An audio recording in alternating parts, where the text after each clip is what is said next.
What's up, everybody? This is Social from High School Top 200. This game preview is brought to you by Fine Line Barbers, my man Vinny. I'm going to go see tomorrow morning, so if any of you boys want to come and get cut up with me, you're welcome to come, chop it up, we'll have a chat. But go down to Vinny's Fine Line Barbers in Alexander Street, get hooked up, and if you drop High School Top 200, when you sit down, you get a discount as well from him. So go ahead and check him out. This game tomorrow, it's at 3 o'clock over at Hamilton Boys. So if you're not doing anything at 3 o'clock, go over to Hamilton Boys and watch number 5 Hamilton Boys versus number 6 St. John's. Now you've got to give St. John's some credit. They've been building for a few years now, and this year has really paid off for them. So I think that they do need that respect. They have played some really good teams. They are in a terrible competition where I think them and Manuel will probably stand out far more than what the other teams do. But St. John's has been tested. They've lost 2 games this year. One to Hamilton Boys, one to Rotorua Boys, and both of them they were within 10 points of both of those teams. The Rotorua one, I think they should have won, but I think just too excited that they were going to score, that they coughed the ball up. I'm not going to say who, because they were probably pretty embarrassed because they probably would have won the game, but it's just what happens.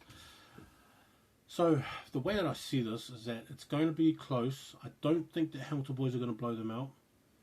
I don't think that it's going to be one-sided where St. John's is just going to defend the whole time, because St. John's have some really good players at the same time. Hamilton Boys are probably going to go with the usual team that they kind of have all the time. I think they'll start with Matt Kemp. They'll also start probably with Sam and hooker, as well as Sosaya Fale at prop. Hadley Morgan is probably going to be the locks, with maybe Tom Williams will be the other one, who's a year 11 that I'm really excited about. I think he's got like a really big future as well, and we're going to hear about him a lot. Israel Emmanuel is back as well from injury, so he'll probably come off the bench and probably cover, and he's real talented because he can cover blindside, lock, as well as number 8. So he's going to be there with Connor Loomis, will probably be in there as well at blindside or maybe open side, because Elijah Cracknell is back as well, and then it will be Patrick McCarron will be the other one at number 8 or number 7, depending on how they want to do it.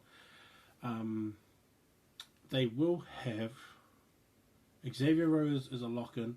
Reiki Willison is probably going to be a lock-in as well, with Rameka at 12, Quinton Tupaya at 13.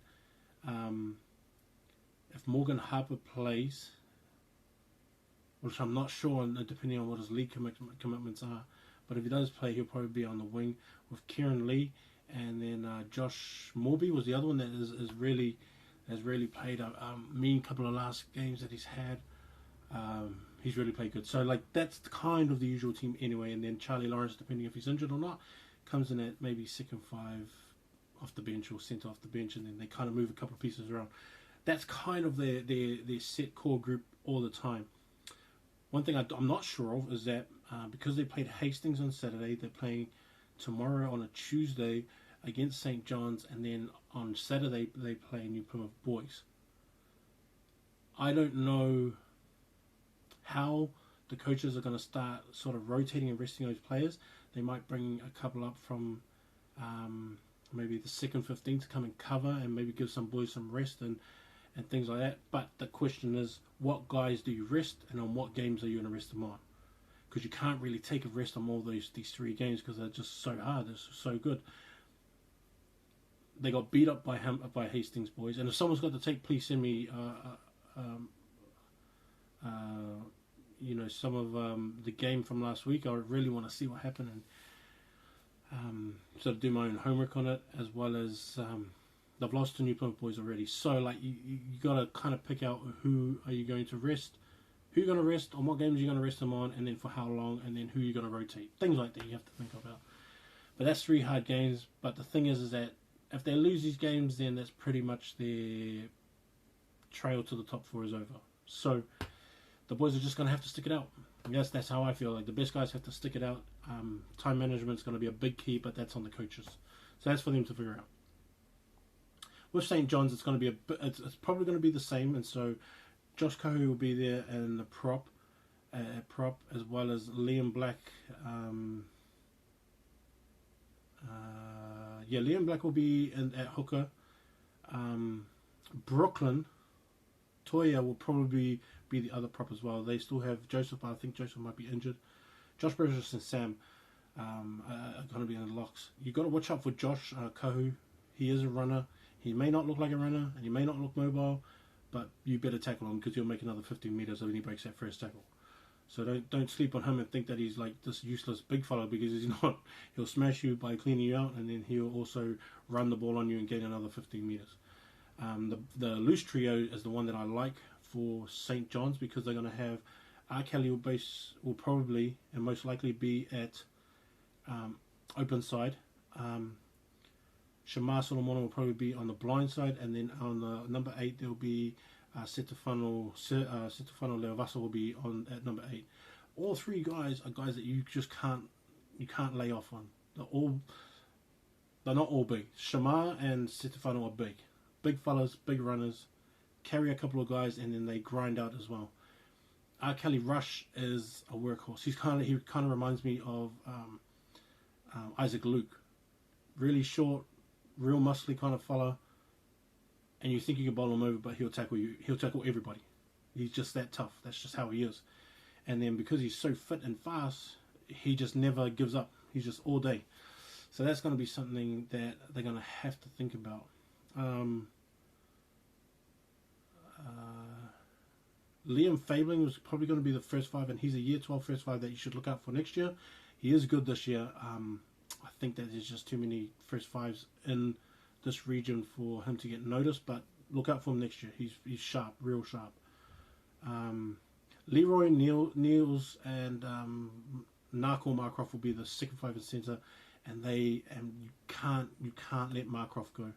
He's going to have a mean battle with Quinton, but you just can't let Narco go. He's just too good. He's one of my picks for New Zealand secondary schools next year, and I think if he came to the Chiefs under 18s, you would have seen him, and a lot of guys would be talking about him as well, because he's just that sharp. Siava Sete is going to be the main guy in the backline on the wing. That's going to be the firepower every single time. So he's the guy that, if Narco makes that break, you better start shifting your defense over from your fullback over and start pointing out Siave, because if Siave gets the ball as well, he's too big. He's like 6'4", and then he runs like a 10 something 100, and then he's just real explosive off the mark as well. Big and strong dude too. BJ Lima is on the other wing, who's also another tall, fast and big guy, and so they have a lot of weapons.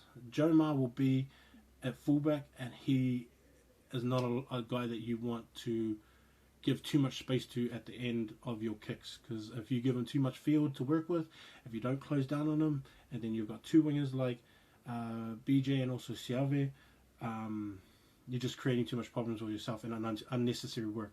Find some ground, leave the ball in, and play. Get Jomar to make the decision, and then see what happens. But make sure your defense is up and close them down so they don't run anymore, because it's going to hurt. I think Hamilton's going to win this game.